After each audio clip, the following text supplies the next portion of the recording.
Dans cette vidéo, je vais vous présenter une notion qui est la notion de distance d'arrêt d'un véhicule. Comme véhicule, j'ai choisi tout simplement une voiture. Une voiture, dans mon exemple, pour que les choses soient simples à comprendre, qui roule à vitesse constante sur une route avec un conducteur qui évidemment ne s'attend pas à ce qu'il soit obligé à s'arrêter en urgence. Donc un conducteur qui regarde attentivement ce qui se passe devant lui, un conducteur qui regarde régulièrement dans ses rétroviseurs ce qui se passe derrière. Un conducteur qui peut écouter la radio aussi, ou parler avec quelqu'un, donc qui n'est pas forcément complètement attentif. Mais supposons un conducteur attentif, regardez, ça y est, il s'est passé quelque chose, donc une pause. Là, j'ai fait une pause à l'instant où il vient de se passer un événement devant le véhicule qui va obliger le conducteur à faire un freinage d'urgence, à s'arrêter en urgence. Eh bien, avant qu'il commence à freiner, il s'écoule un certain temps, qu'on appelle le temps de réaction du conducteur, qui, pour un conducteur en bonne forme et bien attentif, dure environ 1 seconde, ce qui est déjà très long, pendant lequel le véhicule va continuer à rouler à la même vitesse, puisque c'est avant le début du freinage. Pendant 1 seconde, par exemple, à 90 km/h, un véhicule parcourt 25 mètres, ce qui est vraiment beaucoup. À 50 km/h, un véhicule parcourt 14 mètres à peu près en 1 seconde.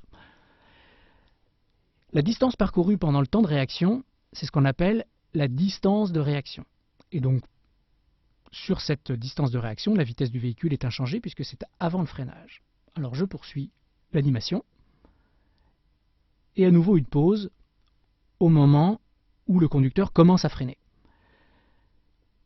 Là, évidemment, quand il commence à freiner, le véhicule ne va pas s'arrêter instantanément. Il va continuer à parcourir une certaine distance, qu'on appelle la distance de freinage, jusqu'à l'arrêt complet du véhicule. Je poursuis l'animation jusqu'à l'arrêt complet du véhicule. Donc, entre le moment où il s'est passé un événement qui oblige le conducteur à s'arrêter en urgence, ce qui correspond au début de la zone bleue ici, au début de la distance de réaction, et la position d'arrêt au bout, eh bien, le véhicule a parcouru une distance globale que l'on appelle la distance d'arrêt du véhicule. Donc cette distance d'arrêt, elle est composée de 2 distances, la distance de réaction, parcourue pendant le temps de réaction, avant le freinage, et la distance de freinage, distance nécessaire au véhicule pour s'arrêter complètement entre le début et la fin du freinage.